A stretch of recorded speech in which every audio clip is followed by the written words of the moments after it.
High, this is Pritha from San Francisco. আজকে দেখাই আমরা এখানে কীরকম করে মাছ পাই। মাছ মানে ছোট ছোট মাছ যেগুলো হয়, লোটে, তারপরে অনেক রকমের পাবদা, পার্শে, এই ধরনের মাছগুলো এরকম ফ্রোজেন অবস্থায় আসে। বা অনেক সময় রুই মাছ, কাতলা মাছ এগুলো কাটা কাটা পাওয়া যায়। তবে সাধারণত কই মাছ এই ধরনের মাছগুলো আমরা অনেক সময় বাংলাদেশি দোকানে এরকমভাবে, এটা যেমন পুরো বরফ, বুঝতেই পাচ্ছেন, পুরো এরকমভাবে আসে। এখানে ডেট লেখা থাকে, কবে প্যাক হয়েছে, কতদিন অবধি প্যাকিং অবস্থায় রাখা যাবে। এবার দেখি এই মাছটা রান্না করে কীরকম হয়।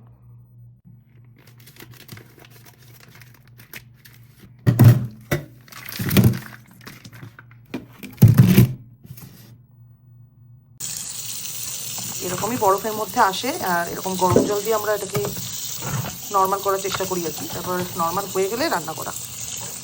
কিন্তু এটা এরকম মাথা থাকে না, আর সবই থাকে, কিন্তু মাথা আর পাখনাগুলো কাটা থাকে পুরো, আর পেটটাও পুরো পরিষ্কার থাকে একদম।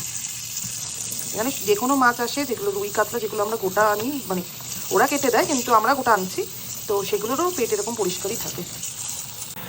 শুধুমাত্র ইলিশ মাছগুলো পেটে ডিম থাকে, বা ইলিশ মাছগুলো কোনো কাটাকাটি আসে না, মানে পেটে পরিষ্কার করে আসে না। কিন্তু রুই কাতলার ডিম আলাদা করে কিনতে পাওয়া যায়, আর তেল পাওয়া যায় না কোনো মাছের।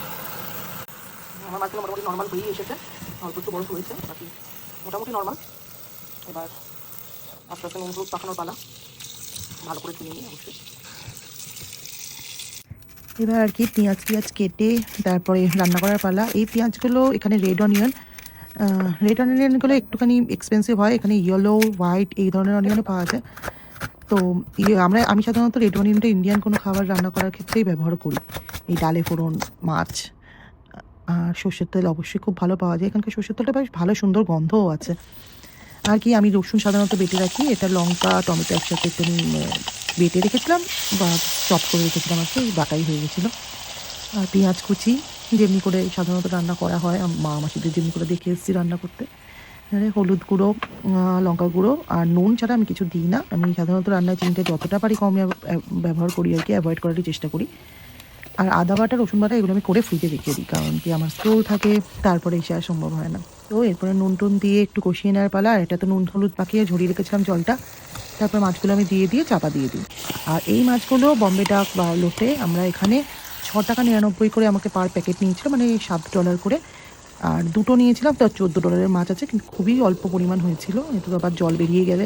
তারপর আমি একটু আলু মিশিয়েছিলাম, ওটা আমি ভিডিও করা হয়নি। আমি একটু আলু সেদ্ধ করে আমি দিয়ে দিয়েছিলাম, ধনেপাতা। এই তো আমার ডিনার রাত্রে রেডি। আর ডাল, আলু ভাজা, ডিম ভাজা ছেলের জন্য করেছিলাম, আর আমাদের জন্য লোটে মাছ, ডাল, আলু ভাজা। Please subscribe my channel, stay tune. Thank you.